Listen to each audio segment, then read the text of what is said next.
Om Swastiastu. Perkenalkan, nama saya Niputu Deca Erina Putri, saya dari kelas 11 4. Di sini saya akan menjelaskan tentang artikel yang berjudul Tantangan Pancasila sebagai Ideologi Negara di Era Digitalisasi.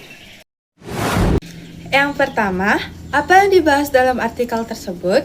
Dalam artikel tersebut membahas tentang bagaimana Pancasila menghadapi berbagai tantangan di era digitalisasi saat ini.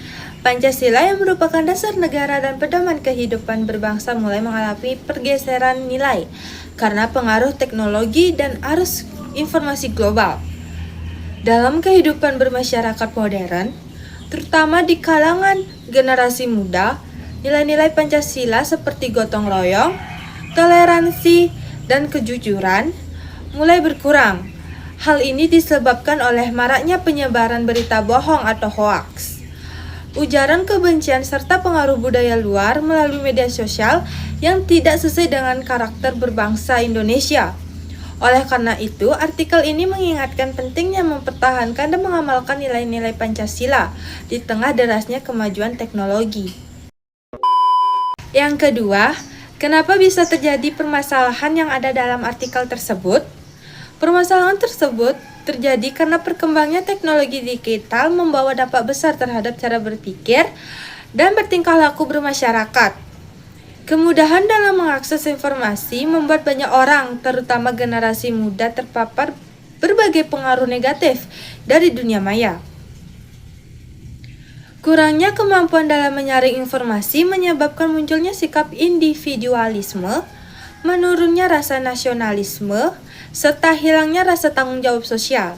Selain itu, kurangnya pendidikan karakter dan pemahaman terhadap nilai-nilai Pancasila juga membuat sebagian masyarakat lebih mudah terbawa arus globalisasi tanpa mempertimbangkan nilai-nilai luhur bangsa. Akibatnya, Pancasila mulai berkurang diterapkan dalam kehidupan sehari-hari. Yang ketiga, bagaimana solusi solutif yang bisa Anda tawarkan sebagai generasi muda terhadap permasalahan yang dibahas dalam artikel tersebut? Sebagai generasi muda, kita harus berperan aktif dalam menjaga dan menerapkan nilai-nilai Pancasila di era digital ini. Pertama, kita perlu menggunakan media sosial secara bijak dan menyebarkan informasi yang positif, edukatif, dan tidak menyinggung pihak lain. Yang kedua, penting untuk selalu memverifikasi kebenaran berita sebelum membagikannya agar tidak ikut menyebarkan hoaks.